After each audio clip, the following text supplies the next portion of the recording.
Good afternoon, everyone. Thank you so much for joining another live session on Declassified Caribbean News and Commentary Network.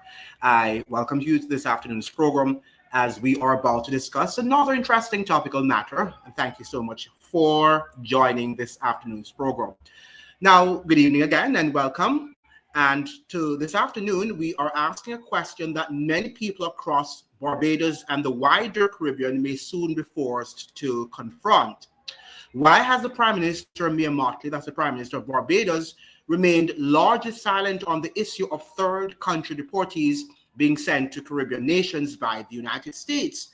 And perhaps more importantly, could Barbados be next? Now, before we begin, let me make something very clear. This is not an attack on Barbados, nor is it an attack on Prime Minister Mottley. This is a discussion about sovereignty, transparency, migration policy, and the future of the Caribbean. Because what is happening right now could affect every CARICOM nation. What we know over the past year, reports have emerged that the United States has entered agreements with several countries to accept deportees, what they call third country nationals, who are not citizens of those countries. These are often referred to as third country nationals. In some cases, the deportees have little or no connection to the receiving country. The argument from Washington is that these arrangements help solve migration challenges and remove individuals who cannot easily be returned to their countries of origin. But critics are asking a different question.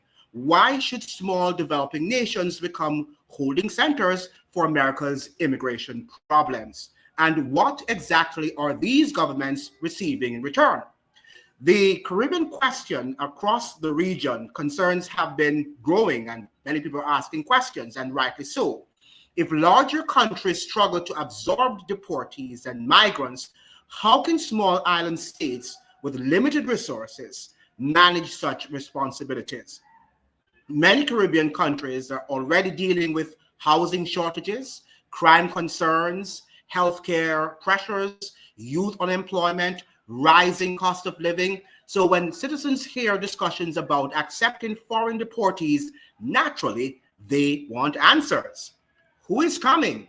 How many people? Under what agreements? Who is paying? What are the security implications? These are reasonable questions in any democracy.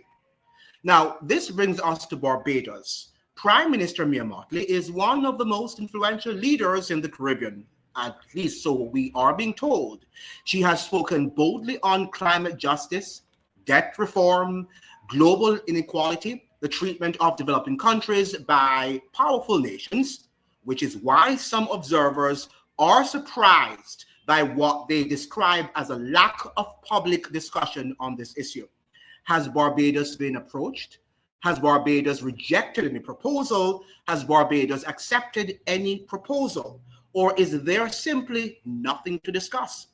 The public deserves clarity because silence creates speculation, and speculation creates mistrust.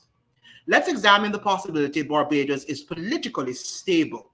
It has strong institutions, rather. It enjoys close relationship or relations with the United States. Those factors alone could make it attractive as a partner in regional migration arrangements. But would the Barbadian public support such a move? Would Parliament debate it openly? Would there be public consultation? Or would citizens only learn about it, just like Jamaica did, about it after agreements have already been signed? These questions are not unique to Barbados. The same concerns would apply in Jamaica, as we are seeing it now in Jamaica, Trinidad and Tobago, Guyana, the Bahamas, Antigua, and everywhere. Well, we know that Antigua is also on board with the third country nationals. They have signed on to such an agreement. This discussion ultimately comes down to sovereignty. Who decides immigration policy in Caribbean countries? The people and their elected representatives, or external powers with larger economic and political influence? Every nation has the right to cooperate internationally, but cooperation must be transparent. Citizens should know what commitments are being made in their name, and governments should be willing to explain why those commitments serve the national interest.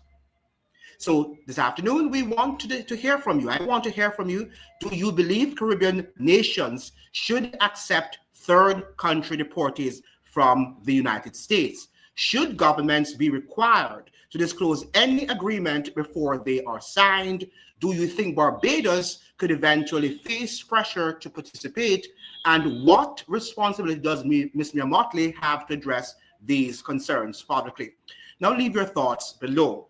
And we're going to open up here with an article that came from one of the Caribbean newspapers, which suggests that Barbados was being pressured last year by Donald Trump administration in terms of accepting third country nationals.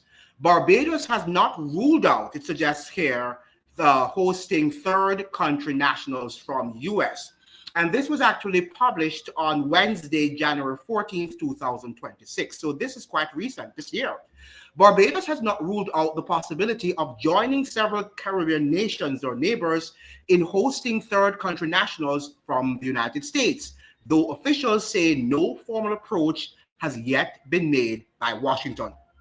Minister of Foreign Affairs, Carrie Simmons, said the Barbados government has not been contacted by the U.S. to discuss any potential refugee or third country nationals agreement, even as similar arrangements have been finalized elsewhere in the region. Recently, the United States reached agreements with Dominica and Antigua and Barbuda to accept foreign nationals who are being deported from the United States but cannot be returned to their countries of origin. St. Kitts and Nevis announced a comparable deal last week, but said it would not accept Haitians or nationals convicted of serious crimes. So St. Kitts, just like the Dominican Republic, suggests that it will not accept Haitian citizens or nationals convicted of serious crimes. That's interesting because I thought it was only the Dominican Republic who did not want to accept Haitian nationals. Earlier this week, St. Lucia became the fourth CARICOM member to conclude a similar arrangement with the U.S. to facilitate the resettlement of refugees in third countries. They are going around the Caribbean, and I would like to think that we would not be left out. This is what Barbados is saying. They have not reached out to us yet.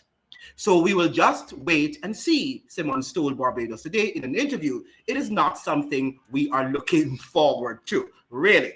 Asked directly whether Barbados would be willing to accept third country nationals, the foreign minister said, "We will cross that bridge when we get to it," while stopping short of ruling out the option entirely. Shouldn't an open discussion be happening in Barbados now concerning the matter? I would think so, particularly in Parliament.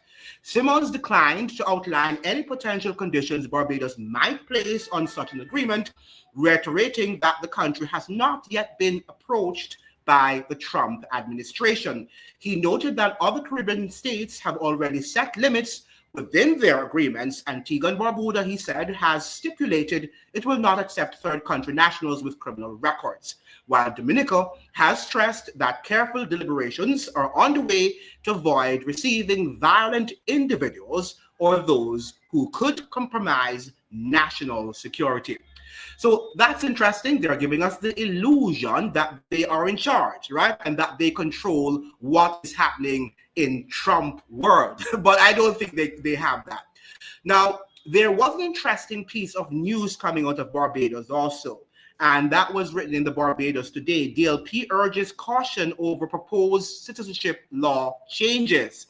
And it says here that the Democratic Labour Party of Barbados has urged Parliament to proceed carefully with proposed changes to citizenship laws after a report revealed that Barbadian citizenship is being marketed overseas to wealthy clients through birth tourism arrangements. So can you imagine they're selling out citizenship of Barbados? DLP, Shadow Minister of Legal and Home Affairs and Attorney General Corey Greenidge said the recent report, carried in another section of the press, showed why Parliament must proceed cautiously as it considers the citizenship bill and immigration bill. So they're actually considering a bill in Parliament which might be inclusive of this third country nationals, as well as the sale of Barbadian citizenship. He said, if organized entities are already actively marketing access to Barbadian citizenship abroad and using the strength of the Barbados passport as a selling point, Parliament must carefully consider whether additional accelerated pathways to citizenship are necessary, what safeguards could accompany such reforms, and what cumulative impact they may have over time. He made reference to the news report, which detailed how companies operating abroad are actively promoting Barbados as a destination for expectant Nigerian mothers seeking to secure Barbadian citizenship and a Barbados passport for their children, and how this travel document is actually being marketed on social media as providing access to over 150 countries, and as a gateway to greater global opportunities. Now, this is something that is incredible. And there is also another, situation I want to present to you coming from the World Economic Forum. And we know that the World Economic Forum is where ministers go, the prime ministers, the elites of the world, right, go every year to talk about what they are going to do with our world, right? Because we will what? We will have nothing, right? We will have nothing and we will be happy. That is what they're suggesting. So they can take away our citizenship, they can take away our sovereignty and our sovereign rights to determine who is Barbadian, who is Jamaican, who is Antiguan, whomever, and they can just do whatever they want to do, because the world is going to be run by experts, right? So we have here the erosion. We're going to see the complete erosion of sovereignty, of national sovereignty, as it were. So you can be sent anywhere, very soon they're going to pick us up and send us wherever they think that we should be sent. And that is the major point, the underlying point I want you guys to take from lives that we're doing, that this is much more than who is lying, right? And about the agenda that they are actually crafting and trying to move us into at the moment. Okay, so that is what we are suggesting here. Now, this is from International Trade Confederation, and they're talking about at the World Economic Forum that was held in Switzerland, right, in Davos. They were talking about the erosion of the international order, the international rules-based order, as it were. That's what they're trying to do, to uproot that system. And when you heard Mark Carney speaking as if he is on our side, you must know that he was just trying to let you know that we have to get over it, get over this old order and begin to understand that you have to accept the new economic world order, or the new world order, if you will. Now, the World Economic Forum 2026, a billionaire elite is pushing democracy to the brink. The ITUC welcomes Oxfam's call for radical immediate change to stop and reverse the rapid erosion of democratic institutions driven by an accelerating accumulation of wealth and power by a small group of billionaires, right? What we call the technocrats. That's what they're doing. So in a new report, Resisting the Rule of the Rich, Oxfam claims that an ultra-rich elite is using an extreme concentration of wealth to capture democratic systems by shaping laws, media, technology, taxation, and public policy in their favor. This report confirms that the ITUC warned about last year in our call to stop the billionaire coup. We are witnessing a coordinated billionaire coup against democracy. Extreme wealth is deliberately converted into political power to erode democratic institutions and workers' rights. The ITUC document, the Trump-Musk model, exposes how extreme wealth control over digital platforms, and authoritarian politics merge to directly undermine democratic checks and balances. As political and business leaders gather in Davos for the World Economic Forum, this report makes clear the economic and political cost to working people of this ever greater concentration of wealth and power. Billionaire wealth is growing 3 times faster than the world economy, while millions of people in poverty suffer. Growth is being captured, not shared.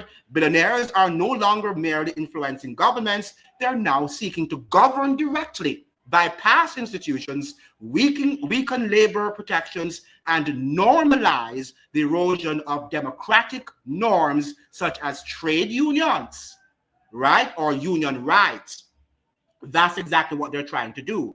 But it is not inevitable, they're suggesting. They're trying to give us some positivity here, but I really wonder if that is going to be possible.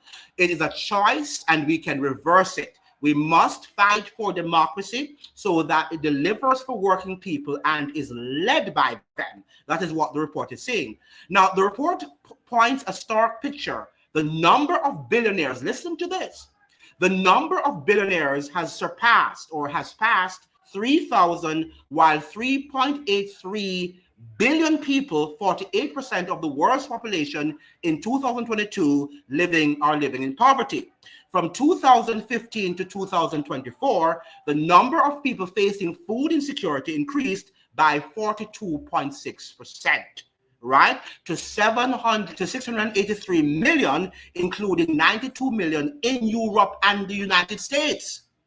Right, you have 92 million in Europe and the United States facing food insecurity. The top 12 billionaires now hold more wealth than the poorest 50% of the world's population. Women perform 12.5 billion hours of unpaid care work per day, contributing at least US dollars 10.8 trillion to the global economy.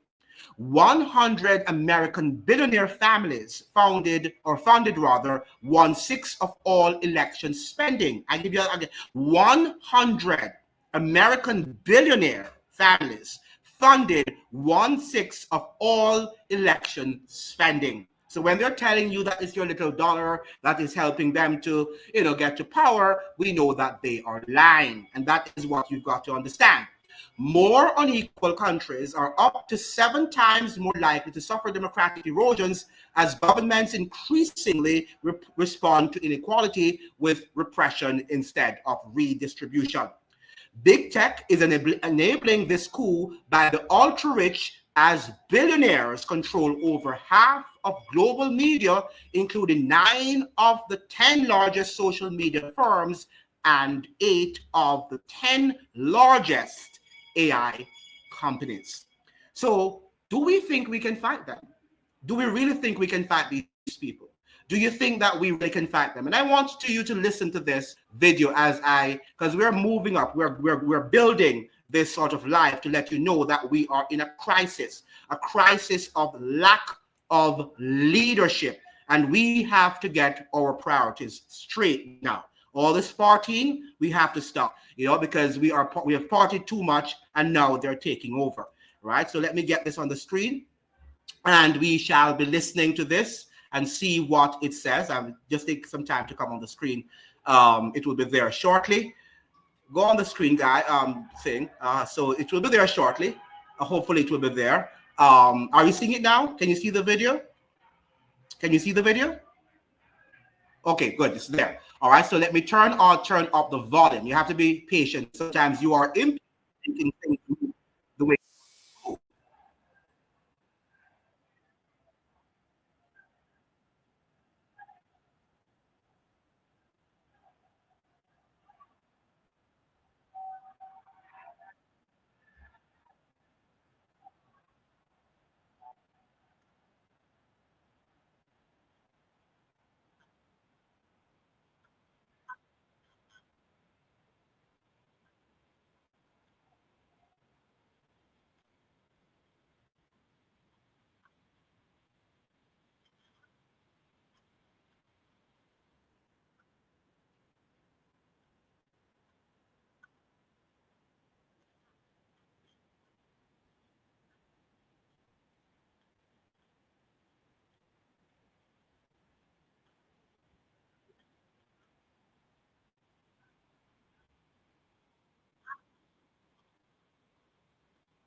Wow. So this is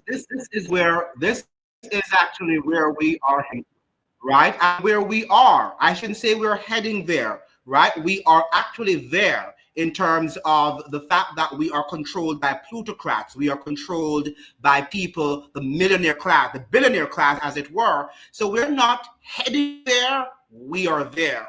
And many of us are asking questions, why are governments doing that? Because this is the root cause. The root cause is for money, is for power, right? And it's the erosion of the democratic state. And that is what they're talking about, that the international rules-based order has to go for it to replace a system that is going to be fascist and dictatorial and authoritarian in nature.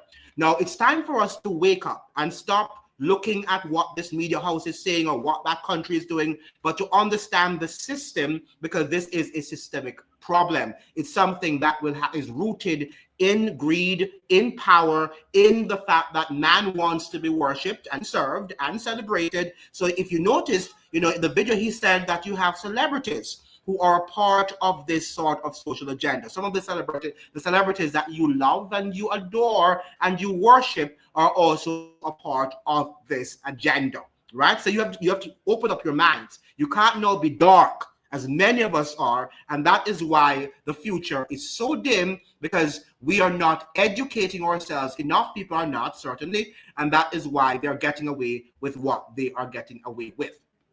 Now, let us move on to another video that I want to look at, the hidden war, right? So let me get here, and I will share my screen with you. Share the live, like the live, because these are the lives that you need to hear, right? Many of you are just these very surface level lives that are not helping you to understand the political system in which you are living. And you've got to understand it right now, okay? Or never, now or never. So we have this. Let me get it on my screen and get it up so you can listen to this video, listen to what they're saying.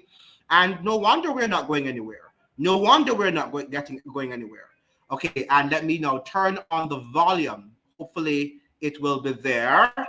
And the World Economic Forum and the Bill Gates Foundation ran Event 201, a pandemic simulation. They practiced lockdowns, supply chain collapse, and information management. 6 weeks later, reality mirrored the script. The world became the stage. Now, they're running Cyber Polygon, a simulation of digital disruption, shutting down the internet, power grids, and banking systems. Klaus Schwab reportedly said this could make the 2020 pandemic look minor. Some believe these simulations aren't warnings, but drills to observe how society reacts when stripped of normalcy. A financial collapse doesn't just destroy wealth, it can create conditions for a new currency. A pandemic doesn't just spread, it can build infrastructure for digital identity. A food shortage doesn't just create hunger, it can foster dependency on controlled supply. Every disaster, some argue, is a doorway, and the blueprints are published openly. When it's public, many dismiss it as unreal. The organizations involved claim their aim is preparedness, not control, but skepticism persists. They don't hide the agenda. They publish, fund, and simulate it, then wait. Some say the next disaster isn't coming, it's already been scheduled. What if I told you that every major disaster of the last 30 years... What I think is happening now, and we are being prepped for the digitalization of the economy, right? So we are being prepped now for the digitalization and surveillance state, for us to accept the national ID card. I think one of the agendas of these third country nationals, when they send them there, that is how the process is going to be able to be developed, because they need to be able to distinguish between those refugees, or what you call them, asylum seekers, and the natives who are living in these countries. I think that we're going to see that roll out of the digital ID system as these people are on their way to these so-called third countries.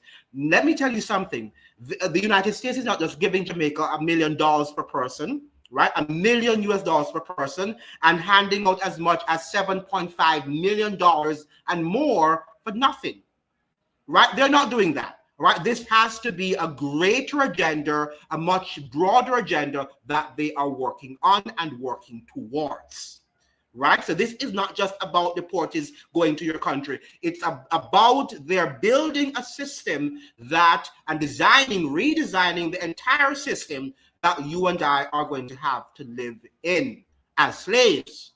Not as free individuals, but as slaves. But too many of you are focusing on the superficial narrative. And this is what you take, and you go on your gossip and you run over, and this says what and that what, and you don't understand that they have designed a system to control you, right? So it's not about Andrew Holness. It's not about Donald Trump. It's bigger than that. It's not about Mia Mottley. It's much bigger than that. And whether or not, I am just posing the question to you about Mia Mottley, because I know that if eventually Barbados is going to accept the deal. We'll have to accept it because it's a part of the global system of governance.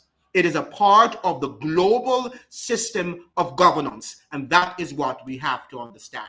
All right, let me now get your comments. I think that I've chatted enough. So let me get what you're saying in the live. Good evening, everyone. Trevor, none is. Oh, let me see if I have other. Yeah, I have other comments here. Yes, we have Joshua Taylor is saying, "Stand firm, Miss Mottley." We hope she stands firm, but I guess she won't. As they were saying in the article, that when when they're ready to cross the bridge, they'll cross the bridge. But the fact of the matter is that we see that this is the trend in which our world is moving.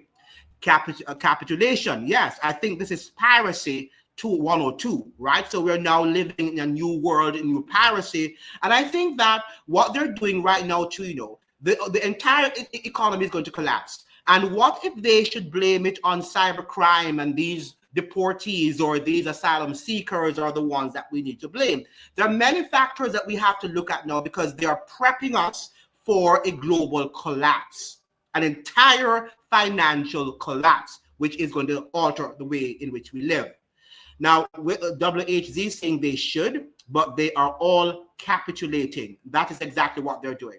That's exactly what they're doing. Greetings, Pedro Jamat. Pressured. Listen to the Speaker of Foreign Affairs at the time. Well, some of them are pressured, as you're saying, and some of them might not be pressured. Some of them are on board with the agenda, but you have those. Let us say that there are few in our countries who are still, men of of integrity.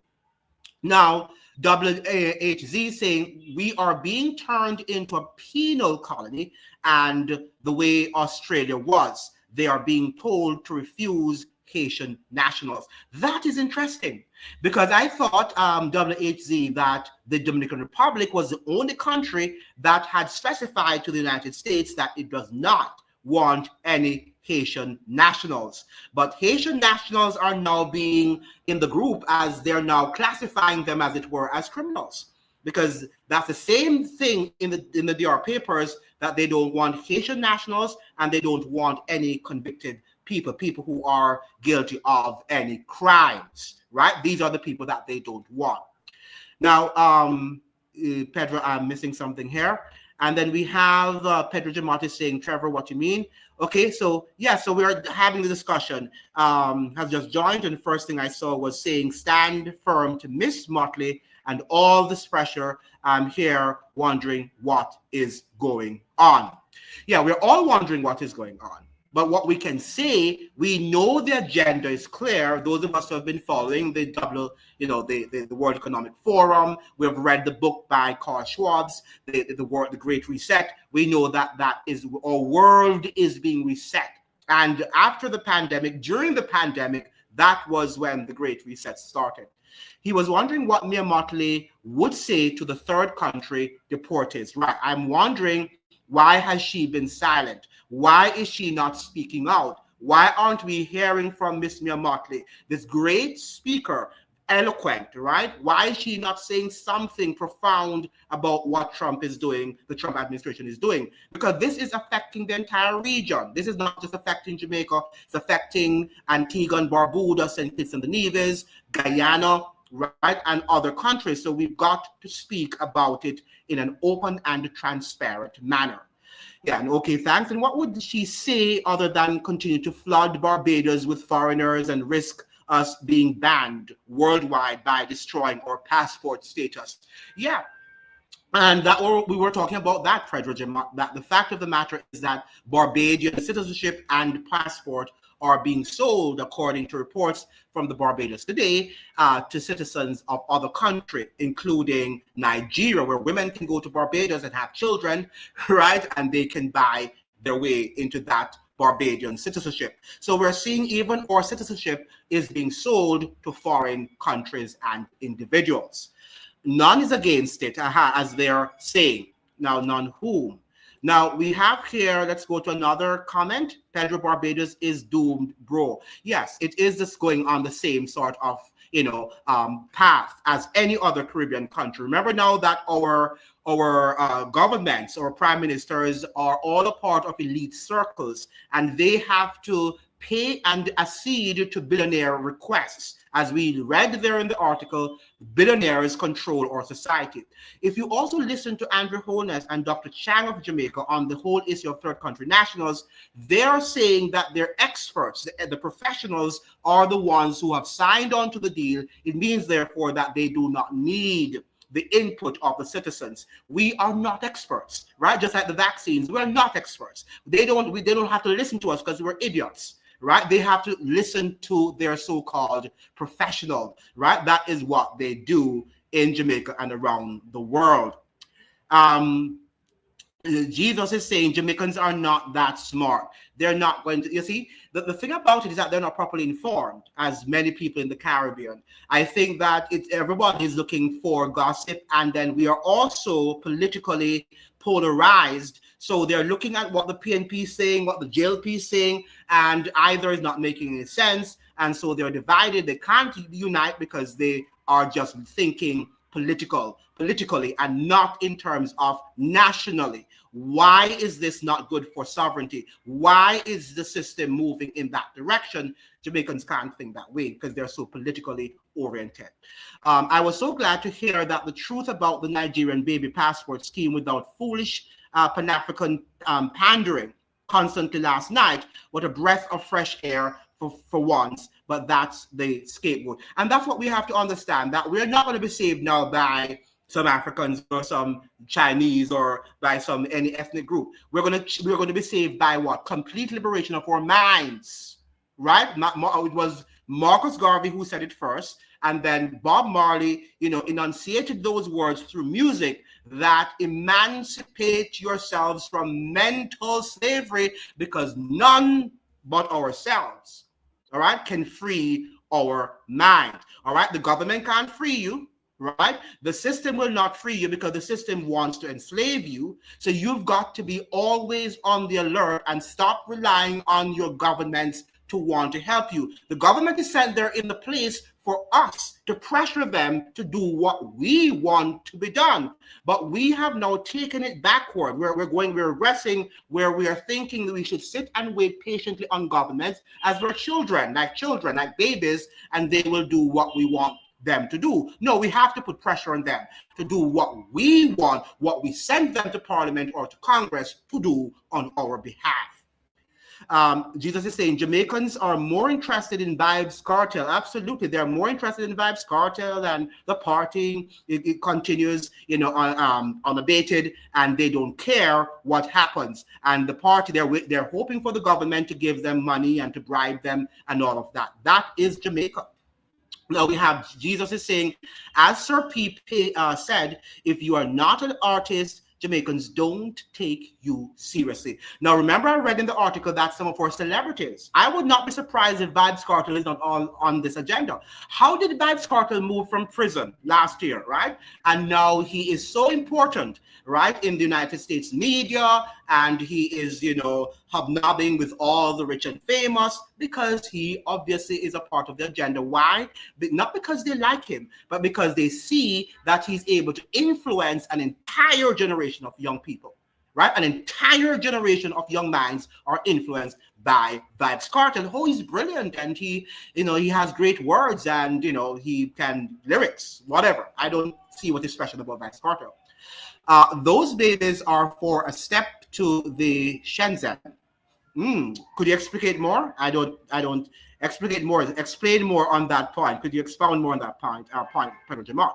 Now, we have Trevor saying legal human trafficking, absolutely, and a slavery upgrade, especially with financial collapse on the verge. And it's almost interesting that Pan-Africanists, right, talk about these things every day about slavery, about what is happening and what Europe did to Africa, but we're not talking about this. They're not talking much about these things, the financial collapse. They're not talking about the digital IDs, the smart cities, and that we are being re-enslaved. But they prefer to stay in the purview of history that was years ago. Now, let me just say something to you.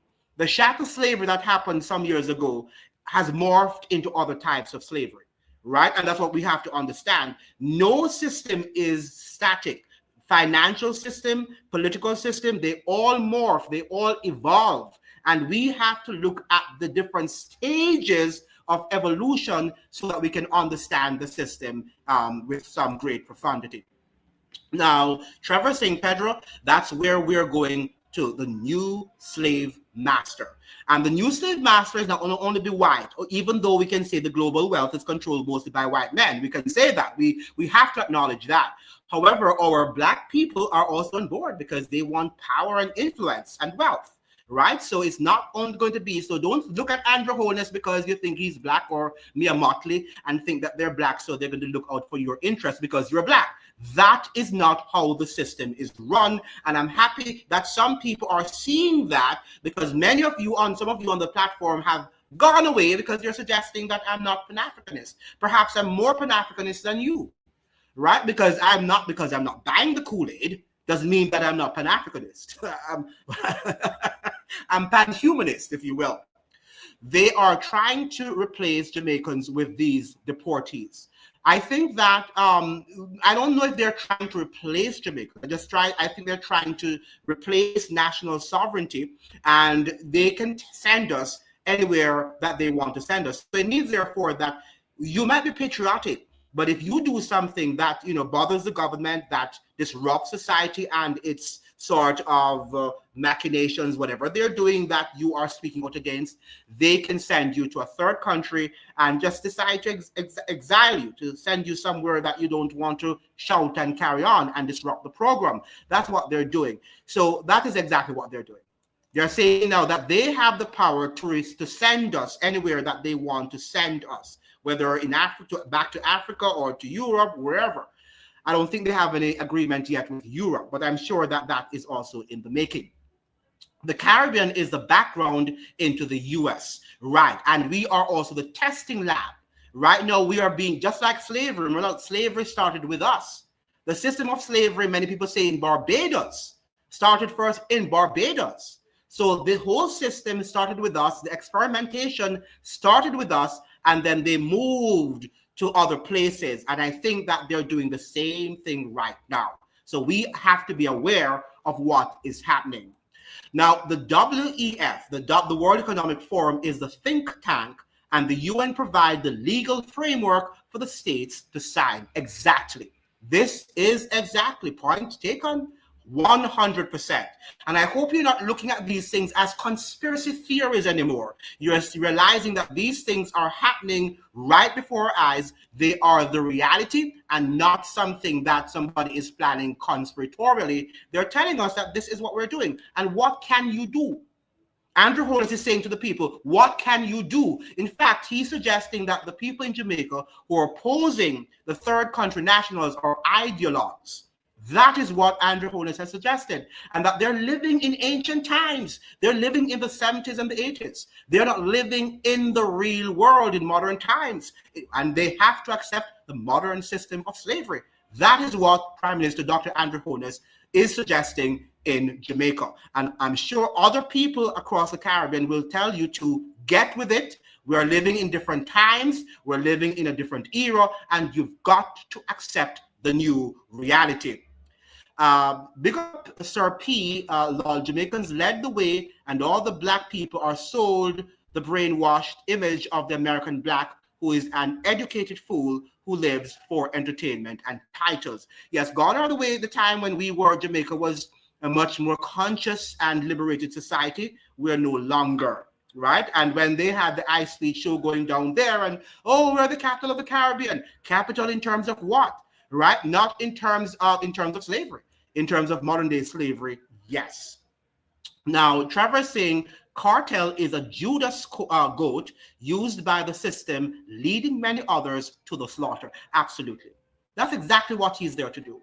And that's why they didn't get rid of him, right? That's why they didn't keep him in prison. Neither did they get rid of him, because he's still an influential character. And don't be surprised if he goes back to Jamaica and becomes the prime minister of the country, because the fact of the matter, I read his book, right? I read portions of his book, not everything.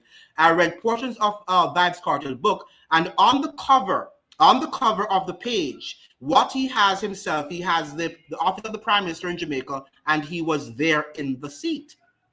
That is what he has on the book cover. And remember now that he doesn't set the agenda.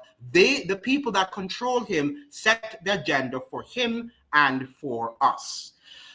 Predator Demott is saying Nigerians' babies will get Barbadian citizenship, hence a gateway to Europe. Remember now that it's not only Nigerians. They only reference Nigerians, but they're saying that I think they're in agreement or trying to have 150 countries. So not only Nigerians, but Nigerians are the ones who are probably going to seize the opportunity.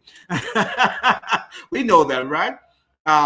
Muta sell COVID. Yeah, Muta Baruka did sell COVID. That's what you're saying. Is it Muta Baruka you're saying about? Yeah, Muta Baruka. Is that what you're saying, Muta? Pan-African, Trevor is saying Pan-African rhetoric is just another way to silence us based wrapping their version of our history together based on skin color, so we don't call out anyone looking like us against us. Absolutely. That's why they talk about multiculturalism, as Dr. Umar Johnson will say, even though he's also very, Pan-Africanist in his understanding of the world. But he's suggesting that multiculturalism is a way to put Black struggles under the wrap, and for us not to be able to call a spade and say that African peoples are still being exploited. The same thing they're doing now. They're trying to make us think that people who look like us don't they don't wish us badly, they wish us well, so we need to obey them and listen to everything that they tell us. Now, Trevor is saying Barbados was the first slave colony. It was. Slave port, home of the slave code, plantation life, aka hospitality, etc. Absolutely, it was, right? It was. And that sort of influence it had. Ian Smith is saying here, some very deep conversations here. This is the intellectual channel, if you will. Now we have Ian Smith is saying multiculturalism is very important to this globalist agenda. Absolutely.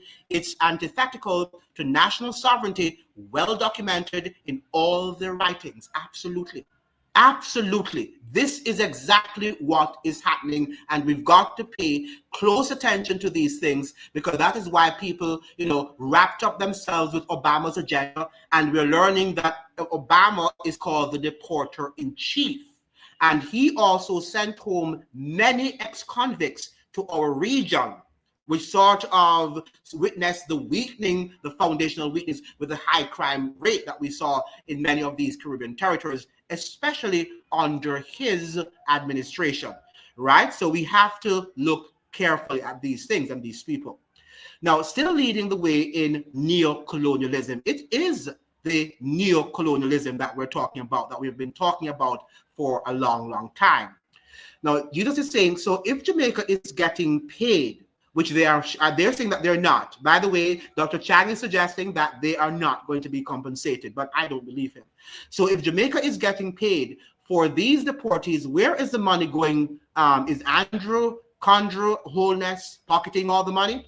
As I suggested, that I think that they're going to use it for the digital IDs. I think that a part of the agenda is to initiate the digital economy, the digital surveillance system across the region. Remember now, when they can't do something, they have to find scapegoats, right? And they have to find a way how they can move around and get their agenda in place.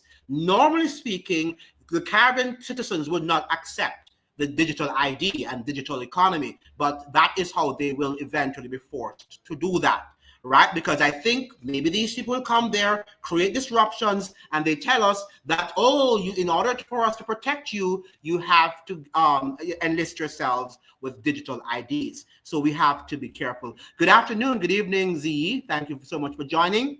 Trevor, Pan-Africanism is ism and schism. Anything that is ism, right? It's ism, right?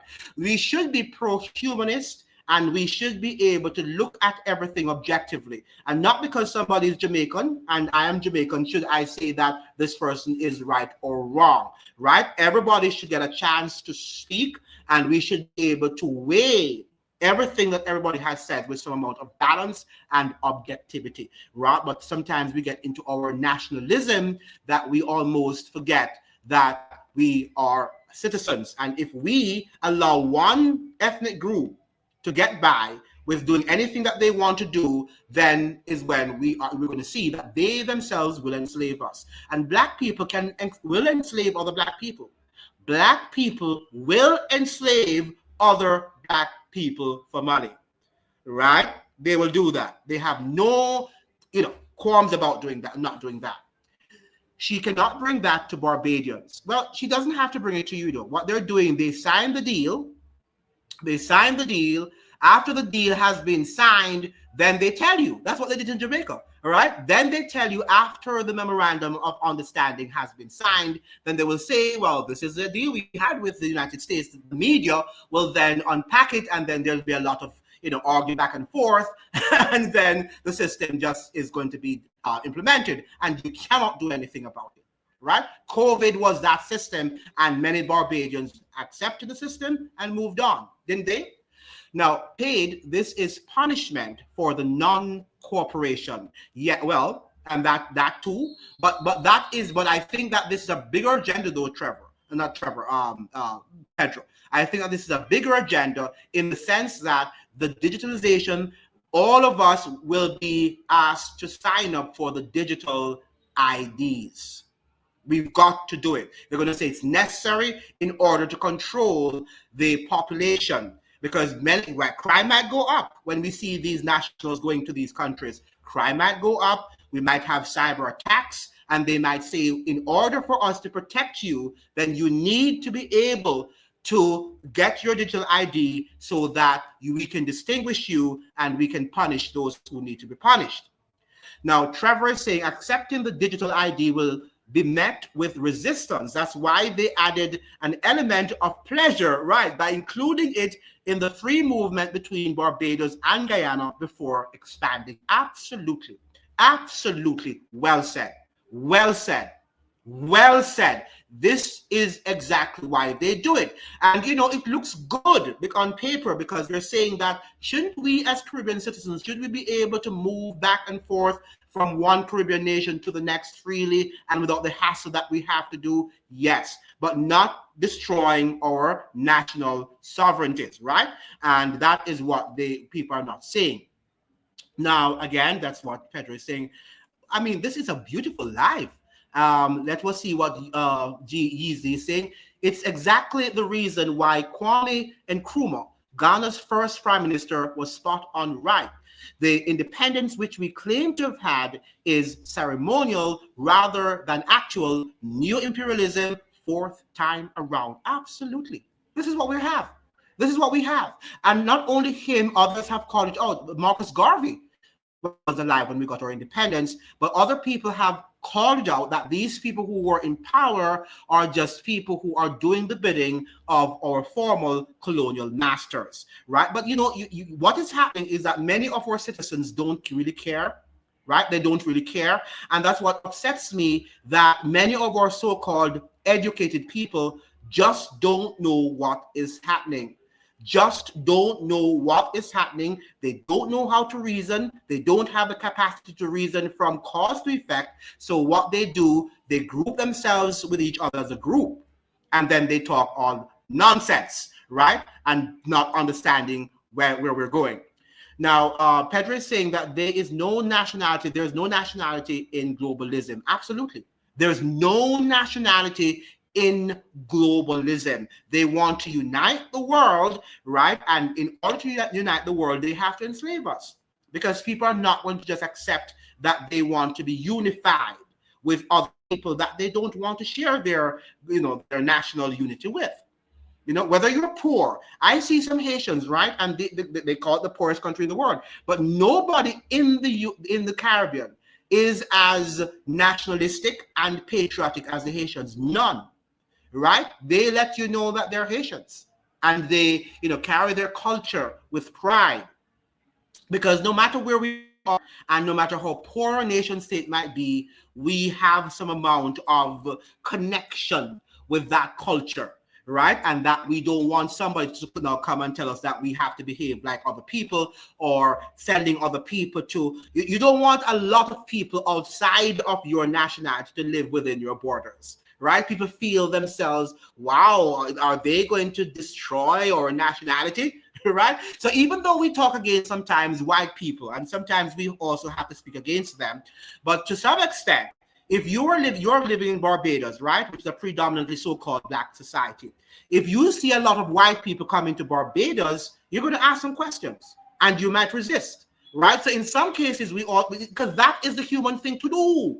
But sometimes everything is racist, and we tend to say everything is racist, and we don't look at sometimes some of the core fundamental human characteristics, nature, that is within our human nature, that if we see lots of Chinese coming to Jamaica and we see like 30% of the population is Chinese, people are going to be concerned.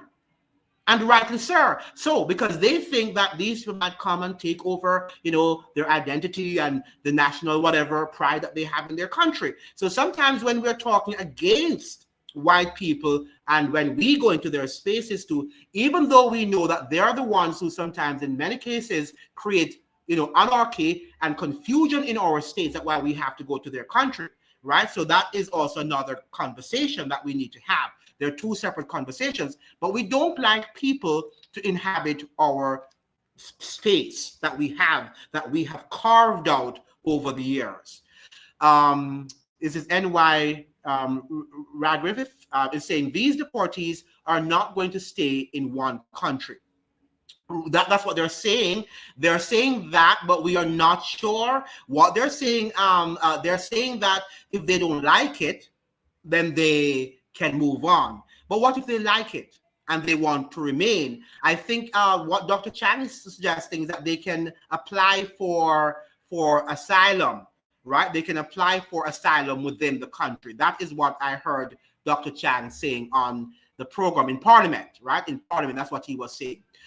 Trevor is saying you should see the World Bank's two reports on Barbados' education system and investment not accounting to anything other than the rich getting richer. Yeah, Barbados is going down that path. They're on that path. All right, whether it's Trinidad or it is Barbados or it's Guyana, every nation is going down that path. United States, the greatest of all countries, right? According to what people think in the West, right? Going down a similar path. So Barbados is not the only country. We have the entire countries, as we just read here, the billionaires. The billionaires are the ones who control our respective island nations and the world by extension. Please like the live and share the live so that more people can come and join this very fascinating conversation that we're having on this afternoon's program. Very good conversation, and I think that we're getting the point, right? We're getting the point. The point is that we're up for sale, as Michael Manley said, that Jamaica is not for sale. That's what Michael Manley said. But now Jamaica, and under Andrew Michael Holness, is up for sale, right? That is what we're saying. And maybe under Mia Mottley and under Dr. Irfan Ali, we know that these countries are up for sale, right? And they cannot at this point in time challenge the United States of America. Now, we must understand, as Dr. Andrew Michael Holness suggested, that we're living in a different era, and we should accept that. It's not the 70s and the 80s, as he's saying, in terms of the fact that we are now in a globalized economy, a globalized infrastructure in which there's no distinctive national sovereign nation anymore. All of us are within that sort of, globalized. We are all this global culture. And that's why the pandemic we had everybody doing the same thing, right? Everybody had the lockdowns, everybody had the vaccine thing, everybody had the same, lingo, even the same lingo. We talked the same thing about saving the whatever the curve or whatever, all the language that America was using. Everybody from China to Russia to Kingston, everybody was speaking the same language. So that is what we have to understand. Now, Pedro Jamot is saying all those leaders from independence henceforth was for sale. Don't mind the rhetoric. And you probably are correct. You are probably correct. You are probably correct. And what would they do, Pedro? What would they do if they were alive? If Michael Manley was alive today, would he not do the same thing? Yeah, maybe he would. We can't say definitively that he would, because we don't know. We don't know, how people think.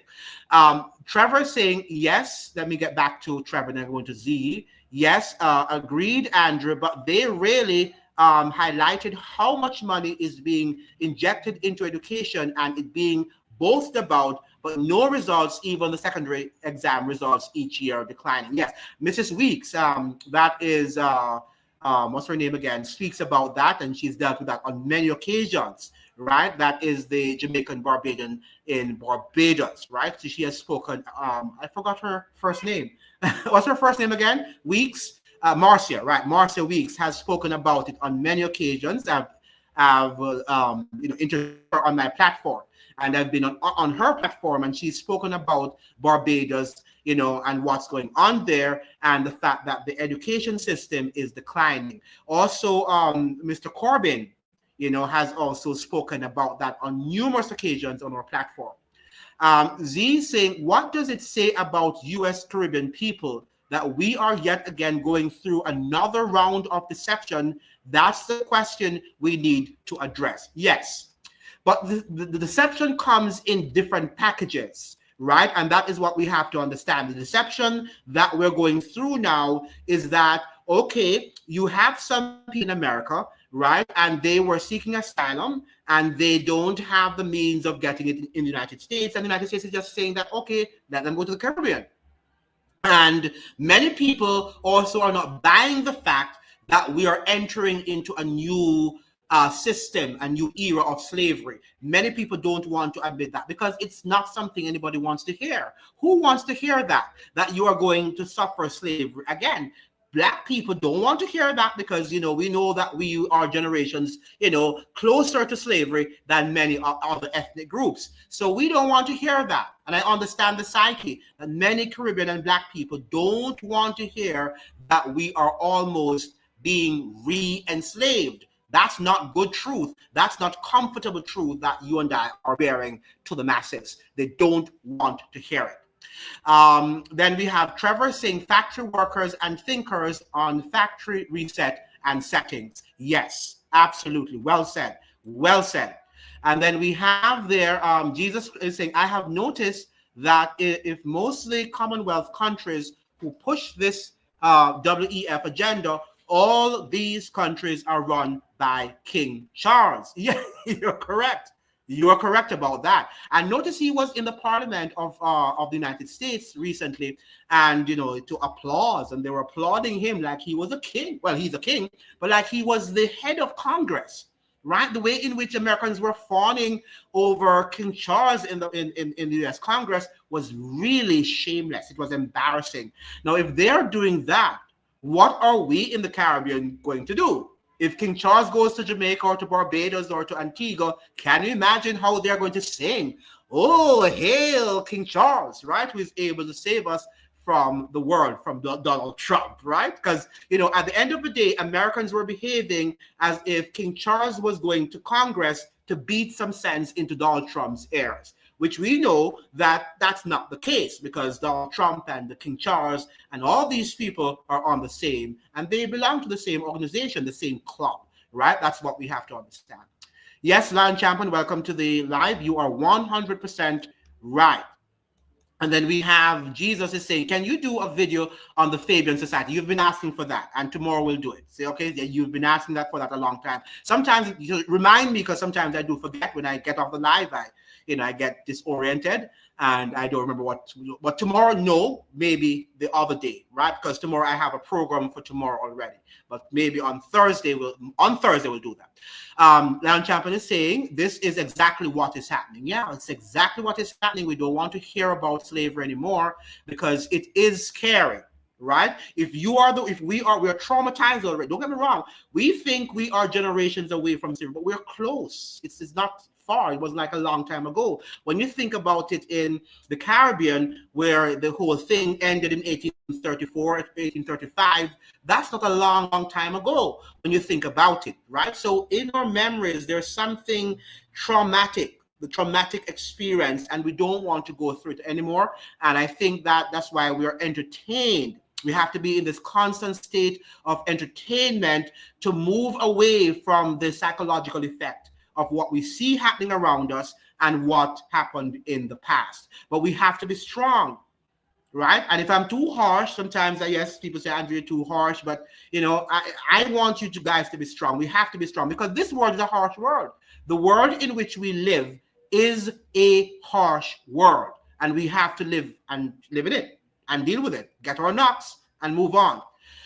Listen to Marco Rubio's Munich speech. And also what he's saying. Why is it that the Caribbean governments are telling us, lying to us, when Marco Rubio is very clear that he wants to recolonize the entire region, the entire hemisphere? And also Marco Rubio is saying that he's going to send all his undesirables from the United States, all the undesirables, to faraway countries where they will never be able to go back to the United States, right? So if these people are in transit, going through Jamaica, through Barbados, through Guyana, through Antigua, then we know what the agenda is. They're telling us the agenda while our prime ministers in the Caribbean are trying to detract from their agenda and fooling us, making us think that we are stupid. Trevor says a global citizen is simply a new term for the new slave once it is part of the hive mind, right, network that the WEF keeps speaking about. Hive mind, a hive makes a colony. Interesting word given. I like that word, that expression, given our history. Absolutely. And one of the things too, Trevor, I think we are one step away from slavery.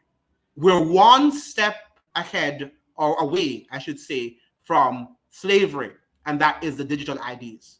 After they have implemented the digital IDs, it is over. It is over. I want you to understand. After the digital IDs, the rollout of the digital IDs, the game is over. Right? So now is the time to get real and to let them know that we are not going to accept it. Stephen Knight, welcome, is saying, yes, 587, that speech and Munich was very, very important. And we probably will go back to that speech one of these evenings and unmask and the importance of that speech, because Mr. Pereira and many of them, maybe I should call him back on the platform to do that with us. Yes, because he's also very mindful of that presentation in Munich by Marco Rubio. The NATO land champion is saying the NATO countries are attacking Africa to control and steal the resources. They are doing that. This is a plan for the Caribbean as well. And what is sad, land champion, is that our Black people are on board with it. And that is what we're seeing. Not our people, not the common people now. There's a distinction between the common people because we don't even know the agenda. But our leaders, which are part of these elite group, are doing that with them. So we can't depend on our leaders. The working classes, have to come together to form a new society, a new system. Our people need to wake up, absolutely. And our governments are on board with it. That's why we're not waking up. And we trust them. For some reason, our people continue to trust our leaders. Right? Because we're proud of them and we think that they go and they talk to kings and queens of the world. So we respect them, right? But we can't trust them. They're not on our side, right? Land Champion said it is cowardice, right? We need to wake up. Absolutely. And it seems that we're still sleeping. We're still sleeping.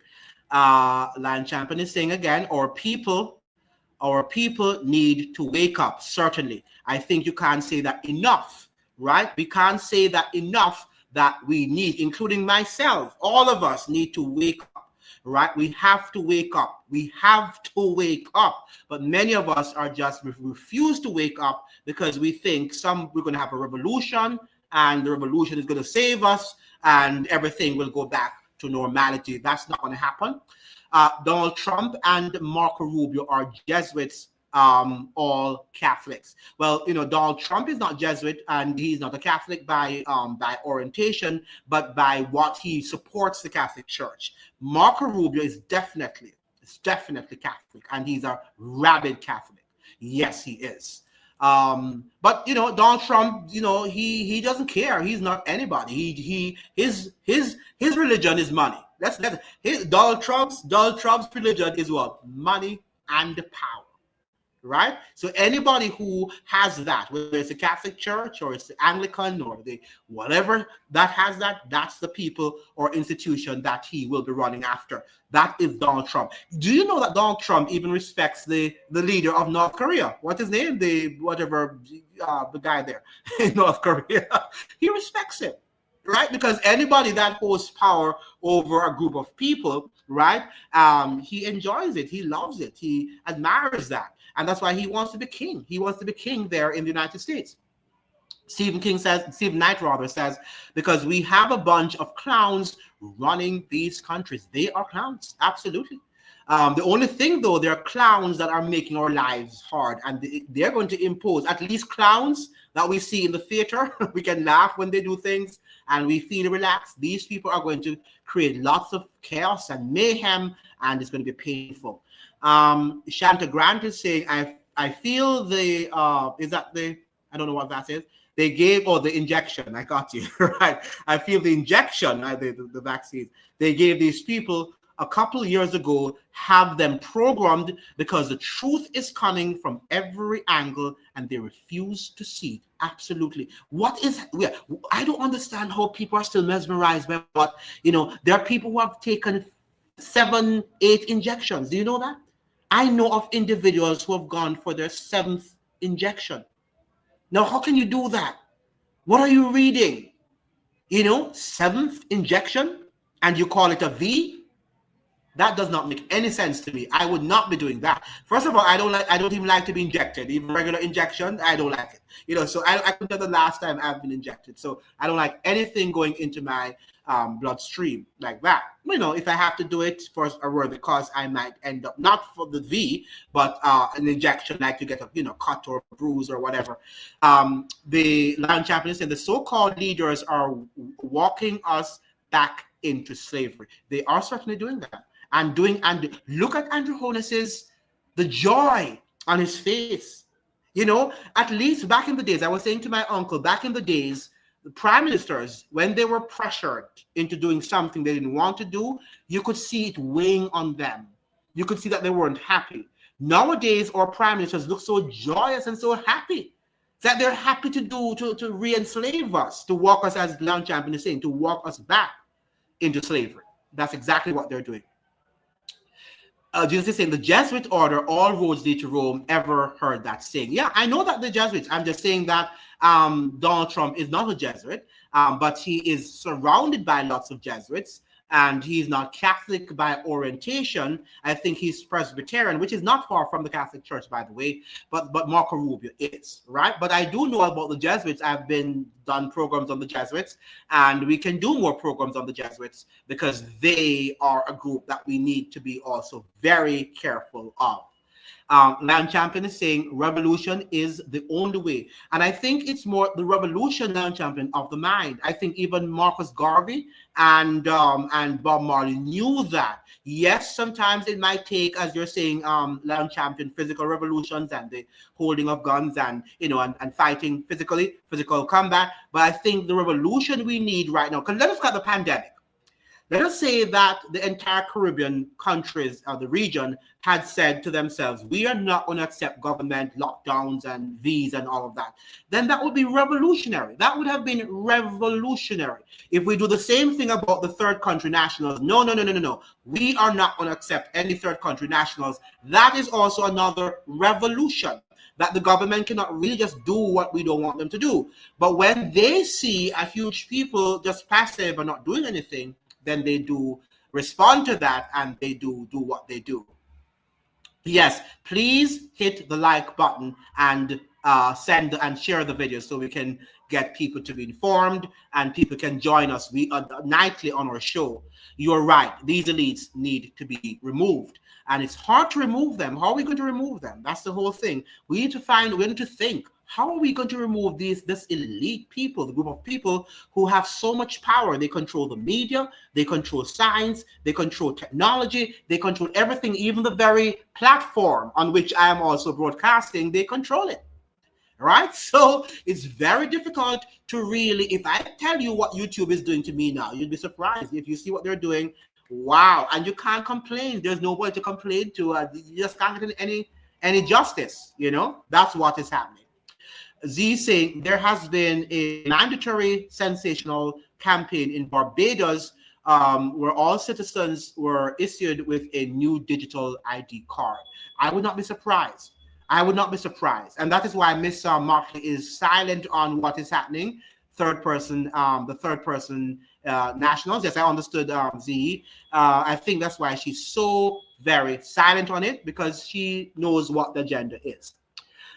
Stephen Knight is saying that is a kind of country that he wants to run. He wants to be a dictator like them. Exactly. The Kim, right? The King Jong-un, right? That's the guy. He loves that guy. Anybody with power, anybody who is authoritarian, he loves them.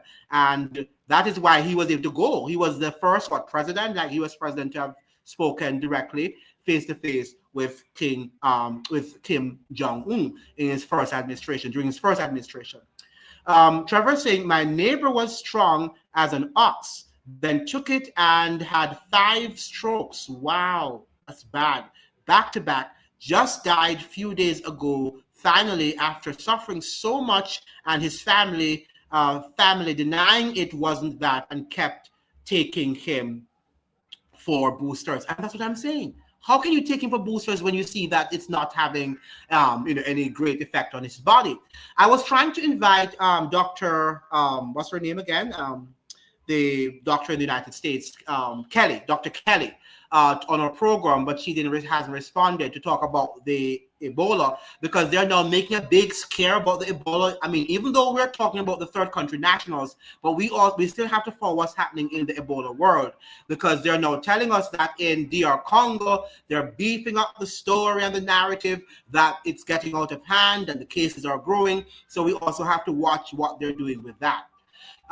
Jesus is asking, what do you think of Carrie Lake speech at Congress meeting on her views on Chinese in Jamaica and how this would hurt Jamaica, and why is it that us can do business with China but that not other countries?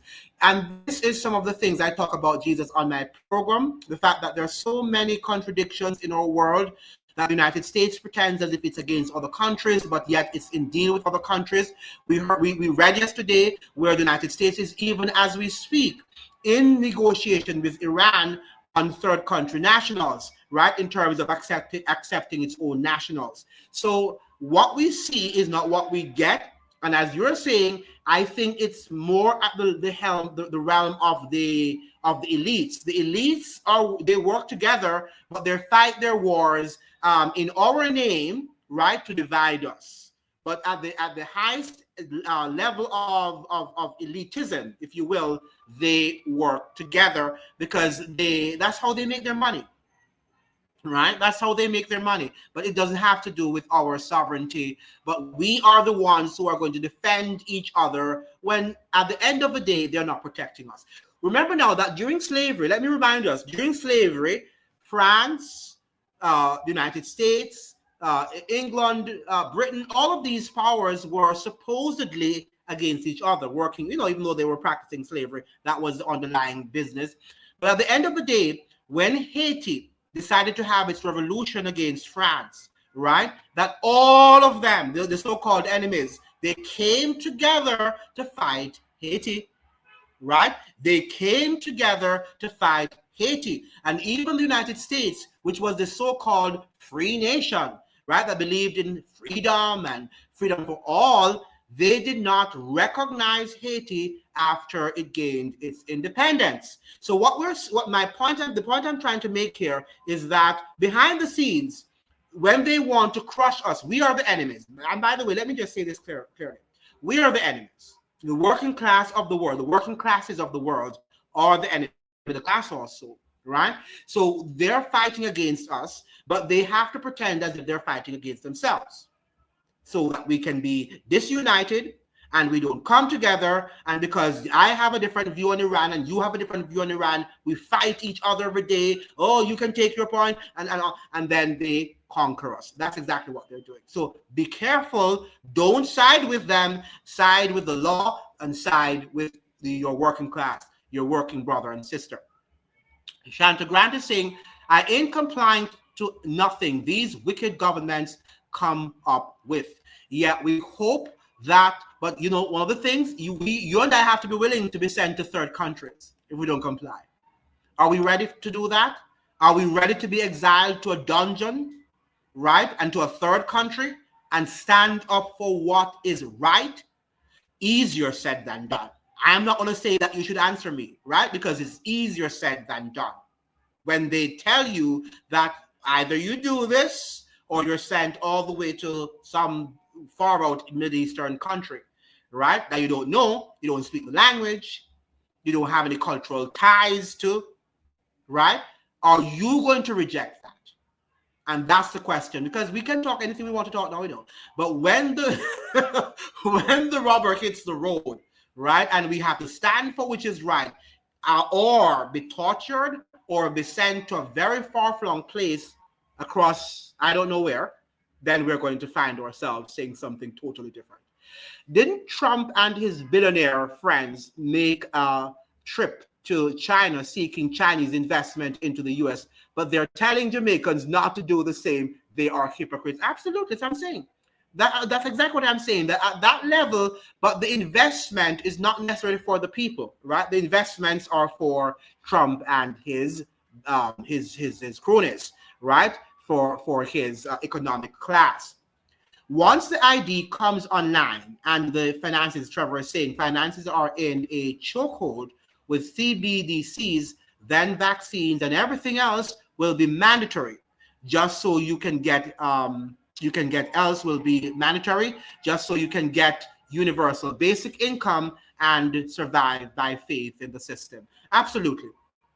Because it is a religion. It's a secular religion. Whether you like it or not, what they're building is going to be a secular religion. It's not going to be religion in the sense of how you and I, traditional religion. It's going to be worshiping them, the system, as Trevor is saying, not whomever you worship, whether you worship, the Muslim God or the Hindu, that's not for me to tell you who to worship. These things, recently, behavioral and political experts like Professor Brian Class, University of London, has suggested that most political leaders have a narcissistic, psychopathic behavioral profile. They do. That's how they get into power. And one of the reasons is one of those, right? He loves that sort of leadership. He doesn't care how he gets it. He wants it, and he wants it by all means necessary. He will sell out anything so he can have it. And I think Miss Mia Mottley is one of those people too. Now, Jesus is saying, if Carrie Lake becomes the new ambassador to Jamaica, we are all doomed because Jamaica will become the 51st state. America is not going to make Jamaica the 51st state, right? Trump is just saying that because, he's just talking. But they don't want any other 51st state. Why? Because they would have to take care of us, and they don't want to do that, right? The United States is not going to want to take care of another state, right? If they could get rid of the states that they have there now, because they would have to provide health care and all of that stuff. They are barely surviving in taking care of themselves right now with the United States. So can you imagine wanting to take over another state like Jamaica with a lot of poverty? They're not going to do it. They're not going to take on Jamaica at all. Maybe if we were rich, maybe we could say that. Even Greenland, they won't take over. But, who to tell? Stephen Knight is saying, does she know how long the Chinese been in the Caribbean? Miss Lake is a little late. Yeah, she doesn't understand the history. And that's what we're saying, that many of them that are sent to the Caribbean are not trained in diplomacy. So they haven't gone to school to understand the history of the region. Give her credit. She loves Jamaica and goes to Jamaica all the time. But that is for enjoyment, for entertainment. I'm not sure how much she understands the country at all. The history and the cultural practices. I don't, the economy. I don't know how much she understands. Many Americans don't even understand their own country. That's the sad thing. Many Americans do not even understand the very country in which they live. They find it hard to understand. They just have some simple things about the eateries and the buying and the shopping and the Amazon and the entertainment. But in terms of understanding the how the country is made up, they don't understand. Many don't, and it's sad. Xi Jinping just went to meet with Kim Jong-un first time in 7 years regarding bilateral relations. Yeah, they're all meeting with each other, and we don't know what they're talking about. We just have to be alert, watch them, and see and try to connect the dots. But let's not side with any world leaders, because all of them are part of a club, right? And whether they hate each other or they're not, that's their business, right? Just like China wants to hate whatever, or France wants to hate England, we don't care.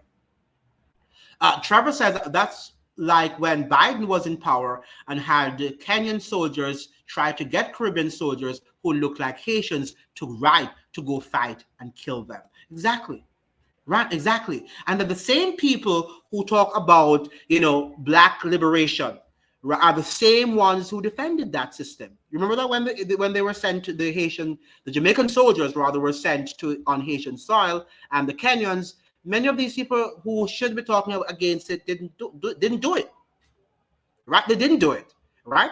They might send us back to Africa. Don't worry, second exodus on the way. I don't think it's going to be that. I think it's going to be to a country that they want to send us to. It would be nice if they could send us back to Africa, but I don't think they're going to send us to a country that perhaps you want to go. They're going to send you to a country that you least expect and they think will be terrible for you. They know us, they know us, and they know what we are capable of, and they're going to do something that will torture us.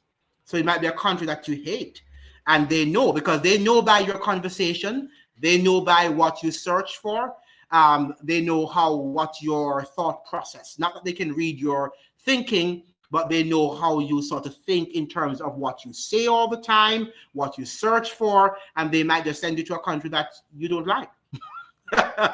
Right? That's exactly what they're going to do. Trevor says, you have to be willing to lose everything, mother, father, son, daughter, everything. That's exactly what I was saying. And that's why I'm saying that it's not easy to say that you're going to do this. Say that hopefully you will, and make sure that you are strong enough and you inform yourself enough that you know and you can make the right decision. Trevor saying, comply and have part in what comes their way only for a short time. I don't think that's a good bargain. Yeah, I agree with you. Lion Champion is saying the West plans to remake the Caribbean a slave colony. One of the things is that we are making ourselves to Lion Champion into a slave colony. So what we have to also decide is that, you have anything, okay, an argument. Let us say you and I are in an argument. It takes two to tango. It takes two to tango, as we often say.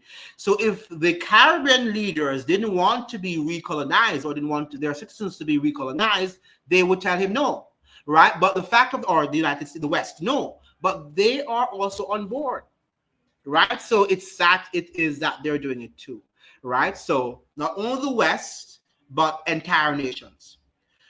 Correct, it would be a backward move. That's why they gave us so-called independence in the first place, so they won't have to completely take care of us. Yeah, that's why they gave us independence, because they know that Britain knew that they couldn't have continued to take care of us economically. The whites always use auxiliaries. Yeah, this is how they conquer Africa. Yeah, and people in general too. Remember now that if you don't know much about a country and its people, then you always have to use auxiliaries. So I wouldn't just say the West land champion. I think anybody who wants to conquer another culture that they're not aware of that much, then they will have to use other people or that know more about the culture to do that. But it is a Western. I agree with you that it's a Western agenda. It's only that we the Caribbean citizens and black people in Africa and around the world, we are joining them, and it's sad. They might want to wipe us out. And yeah, and just like the Indians, yes, that's it. I think that they want to reduce a significant number of black people out. That is for sure. Right? That is for sure. And one of these days when I have the chance, I will try to get, this guy Estevan from these one of these African countries, right? And he's spoken about his being in the spiritual realm, and in which he was one of those high Satanists.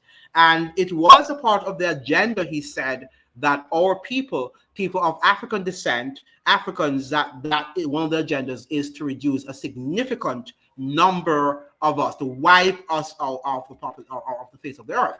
Yes, that is also an agenda. But there's also an agenda to depopulate significant portions of the global population, including all nationalities, races, and ethnicities. But we know that we are the most hated. Right? We know, black people know that we are the most hated on the planet. That we cannot ignore or deny. History and everything we see every day, we can see that we are hated, right? Ebola is a man-made and being used to clear strategic areas of Congo. And there's a lady there from Congo. We'll look at it another day, and she's suggesting that in Congo, where she lives, she said, I don't see any cases. I don't see all of this, excitement that the Western media is creating. I don't see it. That's what she's saying. So obviously they are creating a big deal and making a big deal out of nothing. Wake up, people. Yeah, and you're right. It's man-made. It's definitely man-made, Land Champion.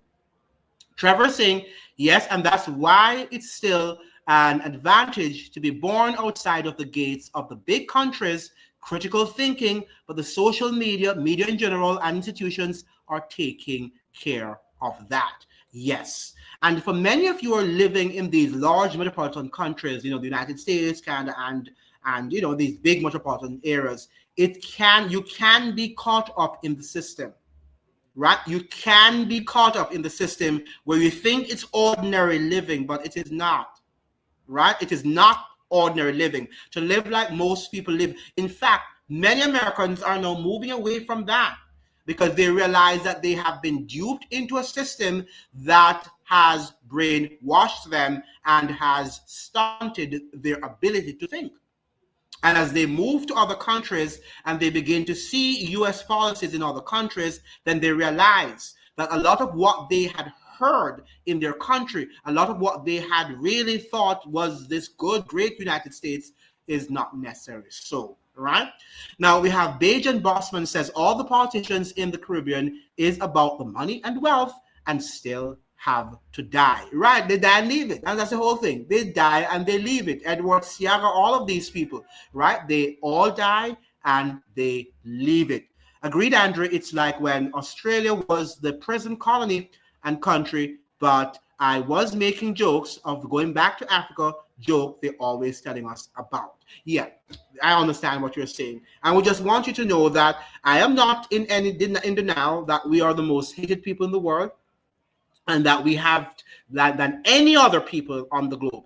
And any other people, we have to have more knowledge and we have to be able to arm ourselves with more information than any white or Chinese or yellow, whatever people around the world, because we are the most hated. So we definitely have to look out for ourselves. Where I part company is when sometimes we have the simplistic understanding that only we are wonderful people and the other people, are evil and stuff like that. I can't reason like that, but I do know that we are the most despised people in the world, and they're seeking as much as possible to get rid of us, right? So we have to look at what they're doing to Haiti, right? Look at what they're doing to Haiti, a country that has not done anything to the Western world, right? Nothing. Haiti has done nothing to the US. They have not done anything to France. All they want is their freedom, right? All they want there is their freedom. And the United States has done some terrible things, and France and Canada. And let's not forget Canada. Some terrible things to that country. right?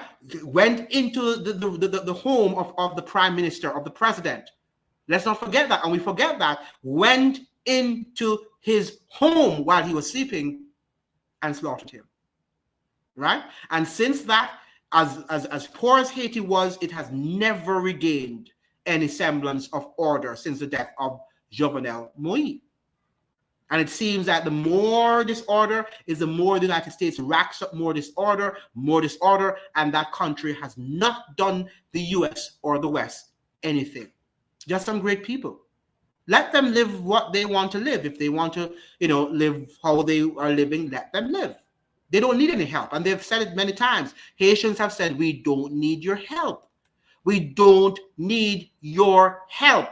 We can help ourselves. Let us take over and do what we need to do. And then, but the United States does not want to allow, and the West, Haiti to run its own affairs, because they know that if they leave them, they will build a culture, a civilization that is reputable, that would rival theirs, because these people are intelligent people. The Haitian people are intelligent people, and they're skillful, right? And they're knowledgeable. So Jesus is saying, I have heard that Manley and Siaga descendants don't live in Jamaica. They all live in Canada or in the US. So they destroyed Jamaica, and then their descendants live in the first world countries for the most part. But I think that Eddie Siaga doesn't he have some of his, probably his children, yeah. The descendants, as you're saying, their children are living in these metropolitan states. And that's exactly what they do. And if you notice too, Jesus, they don't send their children to local schools for the most part. I think Manley, while Manley was carrying on that he was this socialist and whatever he was, right, that his children went to elite schools in England, right? I think, and or also in America. I think the daughter went to that school there, that all-girls school in Atlanta. What they call that school again? You have Morehouse and you have Spelman. I think his daughter might have gone to Spelman College, or what they call it there. Well, that was university, not the high school. But they all went to elite schools. You're right. They're not going to ordinary schools in Jamaica. You're correct. Thousand Macabros is saying, has anyone ever researched why our people are hated so much by every race on the earth? Yeah, that's a very good question. That's a very good question. It just has to do with, I would say, a lack of education, and the fact that people, I don't know. Yeah, it's a very good question. I think something to ask. I think people always just say it's the color, the color, the color. But I think that it has more to do with the color. Something about us, maybe we are so, confident, and we're humans, for the most part, and we are joyful people. Look at the Haitians, that I'm saying to you, they call it the poorest country in the Western Hemisphere.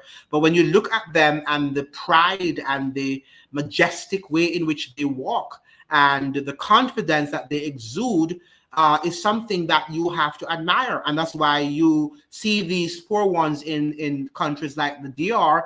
And when the Dominicans see them and see how even when they're selling and having things on their heads, carrying things on their head, they're walking so majestically, and they look like they know they're in control of their lives, right? Even though, and you want to see them, these poor Haitians who go to the DR, they build a life out of nothing in a very short time.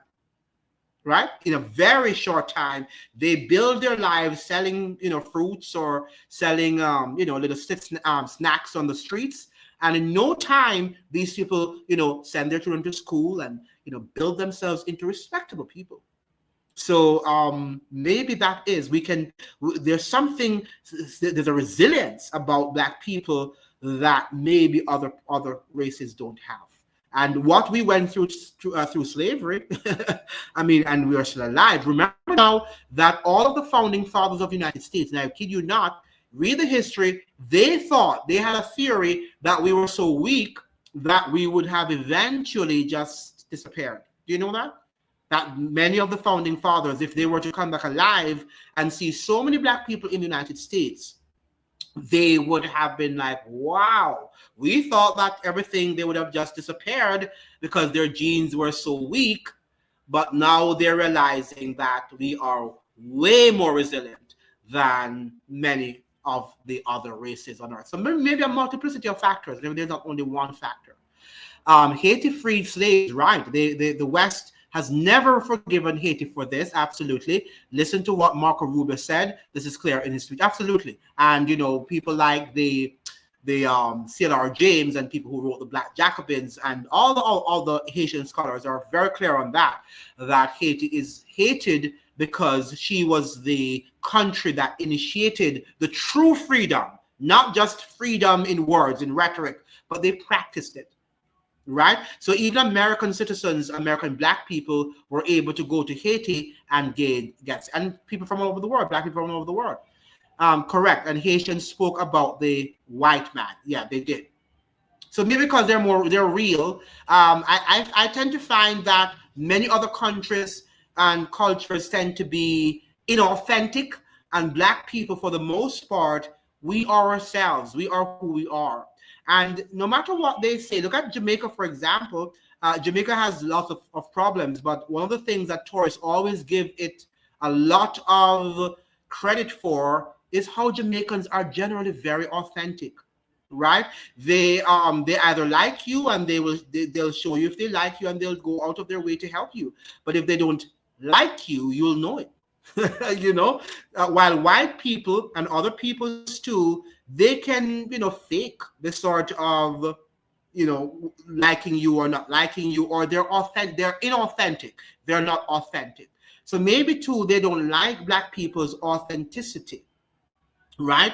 I think some of us have learned, like Black Americans have learned, they've patterned the white man's sort of behavior of also being inauthentic. But for the most part, wherever you find a pure African culture, they tend to be authentic in terms of how they live, how they relate to you. So there are many things. There are many factors. We can sit and think about it. Maybe in a week's time, we'll talk about it on this program. But it's something to talk about. Why do they hate us? It can't be right. It can't just be the color alone. Absolutely not. It can't be just the color alone. It's our attitude, or resilience, or confidence. So many different aspects about us. How many Jamaican politicians have U.S. banks accounts and property in other countries where Jamaican politicians hiding their money? Many of them do. And not only in U.S., but they have it across the Caribbean. Remember that some countries are what we call tax havens, including Barbados and the Cayman Islands and other countries. They don't have to pay taxes, right? So they have their monies and accounts there, right? XZ saying Haitians are such beautiful people. They are, and they are resilient, right? They are resilient. They can teach us a lot in the Caribbean in terms of how to survive and how to be revolutionaries. They are revolutionaries, and notice that they're revolutionaries in the sense that they're not just taking up sticks every day to fight, but they know how to stand against the sort of mentality of putting them down. They stand up for themselves. And why Jamaican politicians value the U.S. visa more than they do Jamaica? Because it's status. It's status. And not only status, if they do anything wrong, right, they can escape. It's a way to escape from the punishment that you might have to suffer. Remember now that the same thing happened in Haiti among the Duvaliers, the Papa Doc and Baby Doc. So Papa Doc and Baby Doc, right? More specifically, Baby Doc, he was able to go to France. That's where he, eventually wound up, because the people of Haiti wanted to get rid of him, right? After the whole corruption in the country, they were going after him, and the U.S. took him out, right? Took him out of Haiti. So yes, the fact is a way of escape, right? Where just like on the plantations, sometimes the planters, the plantocracy had to run. They had to flee and go to another country, because if not, the slaves would have killed them, which would have gotten rid of them. So the same thing. So it's one status that they think that aligning themselves with these metropolitan countries give them some amount of status. Just like in America, Black people think that when they work for white companies and they're working with Wall Street or on Wall Street, they feel that they're more important. Or university professors who are working for Harvard versus working for Howard. right? And that is what we gain some, or we think we feel more aligned, and we think we are more prestigious the closer we are to white people or people from the West, even though we say other things, but that is a fact, right? As W.E. Du Bois suggests, I think we are suffering from a double consciousness, right? We say things against white people. At the same time, we depend on them to affirm us. And that is something that we have to study for a very long time, right? Morehouse, right? Morehouse and Spelman are HBCU, or black colleges, right? There's nothing wrong sending your children to a black educational center. Well, black educational, I went to Howard, taught there. The blackness that is there is superficial too, and control the system there anyway, right? So if you go to Howard or many of these black institutions, a lot of them are controlled by white people too, right? They're controlled. If you look at the administrative level, right?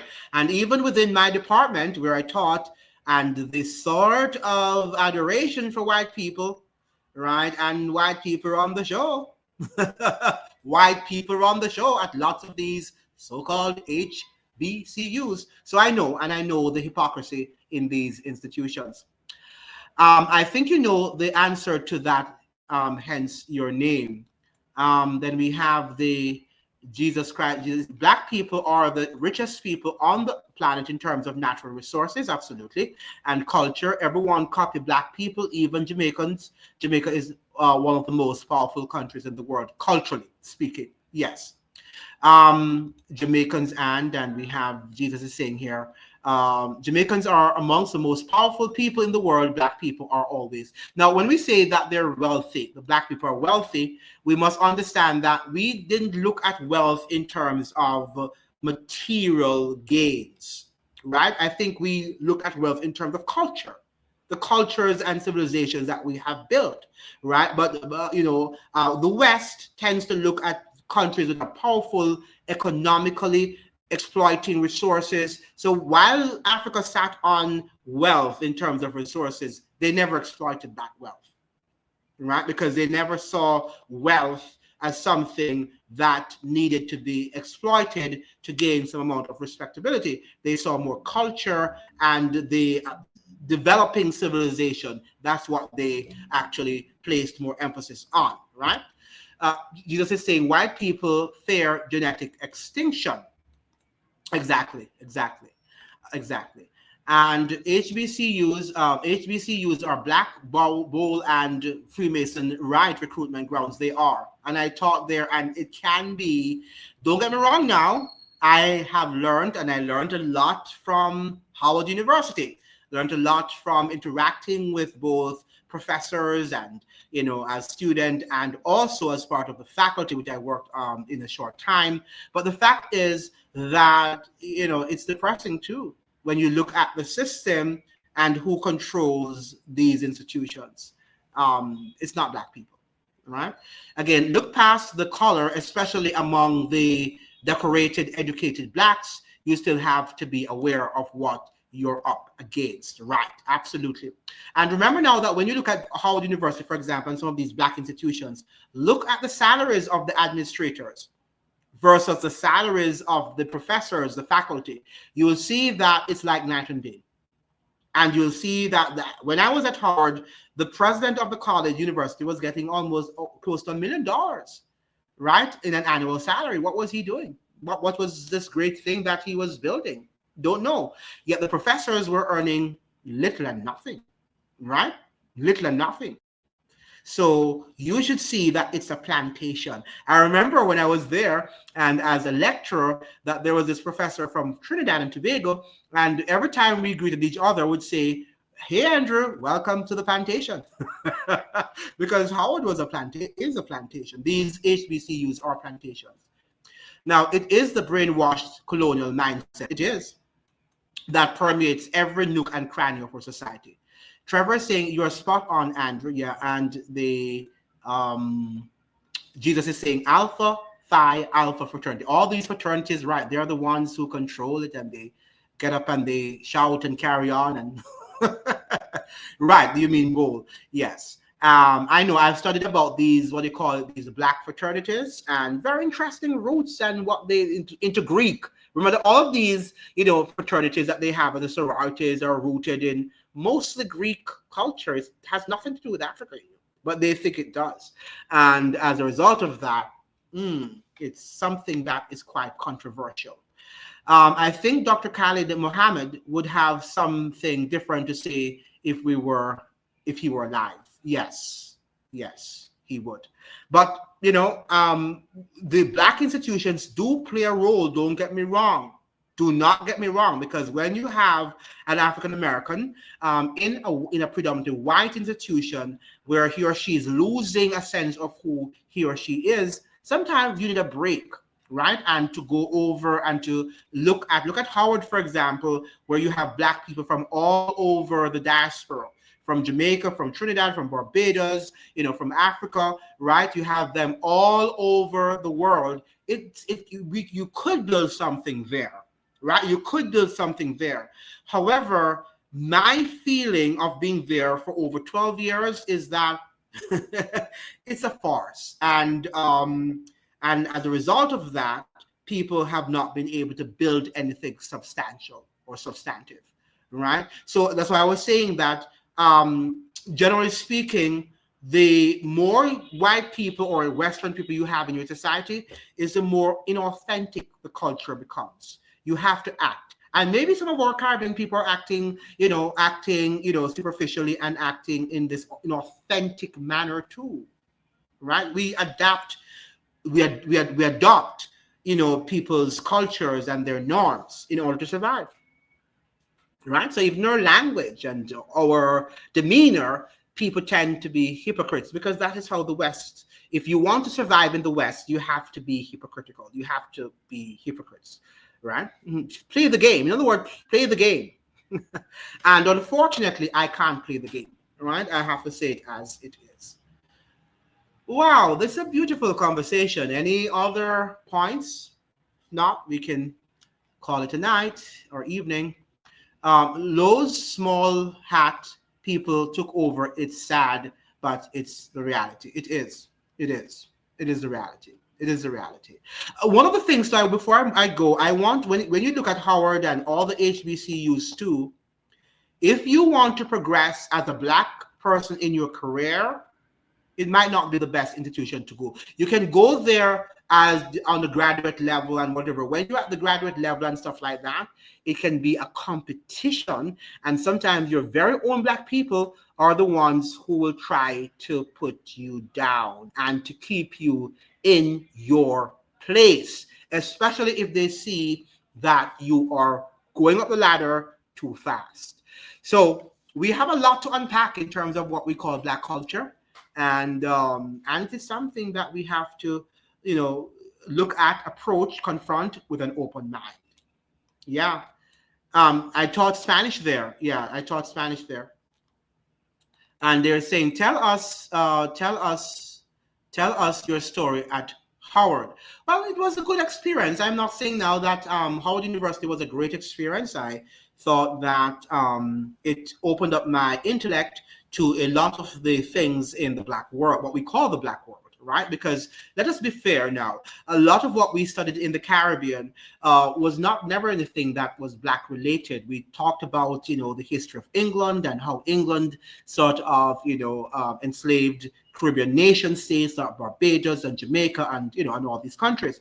But, I think that what Howard was able to do was to give me a sort of worldview that was different from what I would have gotten in the Caribbean, right? So in terms of Marcus Garvey, I didn't know that Marcus Garvey had such a great influence on the world, on U.S. population, even in Brazil and other Latin American countries, until I went to Howard, So, and seeing people, black people, as you're saying, from the diaspora, from all over of the African continent, from Kenya, from Ghana, from Nigeria, all over, and from the entire Caribbean region, it really empowered you. So yes, that sort of connection with them was something that is irreplaceable. You can't replace it, right? You can't replace that experience with the black diaspora that you're going to get at Howard University.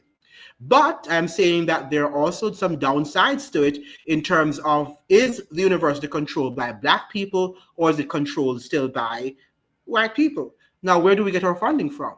Right, we get a huge portion from Congress, and many of the so-called white people in these departments, when I was there, that is, I find that they wield significant power over what the programs should look like and stuff like that. So I think that until we can get a grip of the power center at that institution and many of these HBCUs, then we're also doomed. And it's just theory that we're teaching our children and not activism. And that's what I'm saying to you, that when we come in contact with the West, we play the game to survive. But how long can we play the game? Because playing the game means that eventually we are going to be destroyed. And that's what the essence of my experience is. So when people say black, I want to run, if you will. But I believe in good people, don't get me wrong. But I just don't subscribe to a lot of the people. Some of these people that I see, I personally know, are not necessarily people who are going to stand up for what is right. They're not going to do it, right? They just know how to talk the talk, right? But they don't know how to walk the walk. And that's why we have to be very careful of just rhetoric and whatever. We have to be able to know people and gain a sense of who they are, right? Whether they're white or they're Black or they're Chinese, be just open to people, right? Because at the end of the day, we are people and we need to unite when injustice surrounds us. We have to stand up to a system, and not only one ethnic group will be able to put the system down. It's going to require people of all races and ethnicities to put the system down, if it ever can be put down. Jesus is saying, you're right, Caribbean history is not taught in U.S. schools, and U.S. history being taught in Jamaican schools. Well, yeah, Caribbean history is taught in U.S. schools, but the fact is that they are not necessarily, the thing about it is that they're not necessarily interested. Remember, the United States economy is built on what are you going to do with your degree, right? And it's built on money. Right? It's not built on informing, empowering people to become intellectuals and deep thinkers. It's how much are you going to earn? So while some Americans might be interested in Caribbean history, what is that going to do to them? Well, how is it going to help them to make money? Right? That is what the typical Black people will ask you if you are going to say, if you're studying Caribbean history. What are you going to do with that? Right? And that is what we're saying, that Western people, they apply a lot this monetary materialistic gains to, careers and who you are and what your country represents. So when in Africa, our ancestors weren't thinking about, how much gold they had, they were sitting on top of, or how much silver or whatever. They were just thinking about building cultures, right? And building families, building systems. But that is what Europeans are more concerned about: wealth and how much you can hone, and that is where you gain your respectability. And we are adapting, as I'm suggesting, to that sort of cultural tendency, and that is why we hear Andrew Holness and the Mia Mottleys. That's how they behave the way they do. Right? You have to follow the West. If you want to earn respectability, you have to exploit. Right? Your people exploit your resources so that you can move forward. Right? That is what. So there are lots of things we have to discuss in this program in terms of our cultural understandings and the difference between, what we call Blackness, Black Caribbean. I think we've done that to some extent, and not exhaust the topic, but we have to look at that too, because it's something that needs to be properly and contextually discussed. I saw this program on one of these TikTok videos of this lady. She is of African descent, and she lives in UK, and she talks about the rift between Afro-Caribbean descendants in Great Britain and people of African descent, those who are from the mainland, and the rift that, particularly in the early 2000s and before, that they had.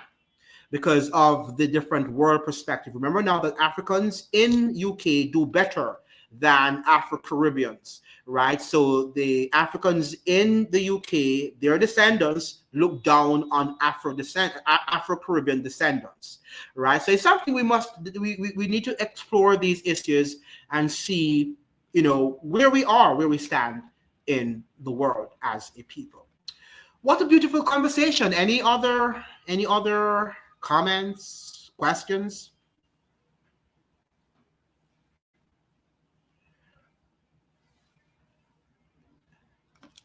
Yes, slave babies, right, right. It's amazing how we have different perspective, though. In the Caribbean, we think we're superior to Africans, right? That's our perception growing up.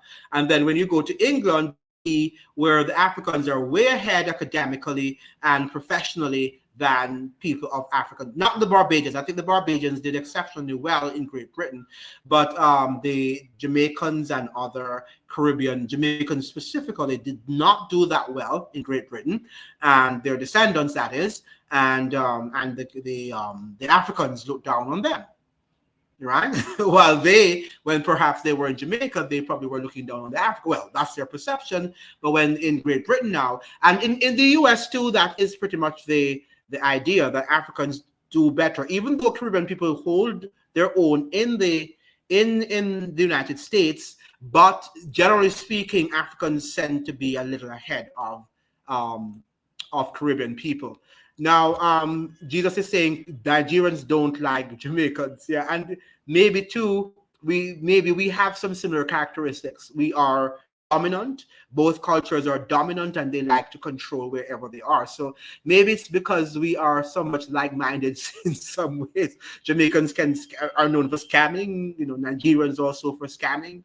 So maybe we don't like each other for that, because people, when they're like-minded or when they have some similarities, they can't live in the same room, right? Do we? They can't really survive, yeah. But yeah, they're very tribalistic, and Jamaicans are tribalistic too. I think that's why we can't build a society in Jamaica, because we are tribalistic. So both countries are tribalistic. Yes, and there are jealousies, yeah, because even in our families, we have jealousies against our siblings and other things. So yeah, you're going to find jealousy, just like you have African Americans and Caribbean people, and there are jealousies going on there too. But it is what it is, and we have to look at where we erred in the Caribbean and how we are going to be able to learn our lessons from the past, not to hit some of the people of the past, like the Edward Siagas and all these other people, the authors, and we're not here to bash them, but to see how we can learn from the errors that they made in the past, and to see how we can make life better for us and for those who follow us, who come after us, because that is the purpose of why we are here on this earth. Those of us who are 40 and above, we know that life is short, right? Because yesterday we were like 20s, in our 20s, right? And then we're now heading to 50, and then you're heading to 60, and then life is over for the most part, 70, and it's gone, right? So we have to now begin to see how we can set the foundation rather for people who come after us. And that is what I would like to see. Tomorrow we're going to be looking at the migration and the immigration policies, the migration policies, and to see if we are really in charge or we are being dictated to by these global elites. Any update on United Oil and Gas since they found oil? They went sad. That's a good question. Maybe we need to do a live on that this week too. No, that's another live, right? But no, I haven't heard anything from them, because everything, one of the things about Jamaica, it knows when to keep a subject silent. Then it creates this sort of drama. So the drama now is the immigration, right? The third country nationals, right? While maybe they're signing on to laws, and when we finish talking about, when we've exhausted the immigration title or topic, then they're going to tell us that, we've entered into agreement with United Gas and Oil. And then, another 9-day wonder, and we begin to quarrel among ourselves, and that is how it never ends. They know what they're doing. They distract us with lots of these things happening in the world, right? I mean, they're going to affect us. But at the end of the day, that is what they do. They keep us so occupied with, and we discuss and we argue and, then another drama and then another drama and then another drama. And we're tired. There's all these poor babies, right? They're tired. They're all fighting among themselves while we are controlling them. And that's the whole agenda, right? To control us while we are busily, warring among ourselves. That's a great, they're smart, give them their credit. They're smart.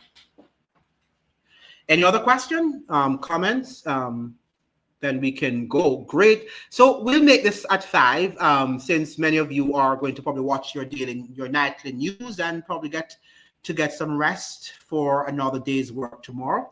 So we'll have another discussion at 5 tomorrow. Thank you so much for joining, and make sure you come to the live and come on time so that we can end on time and we can get our conversations out, because you are the ones, you and I are the ones who are going to be the backbone of whatever change we want to see in the world. Thank you so much for joining, ladies and gentlemen. See you tomorrow. Ciao.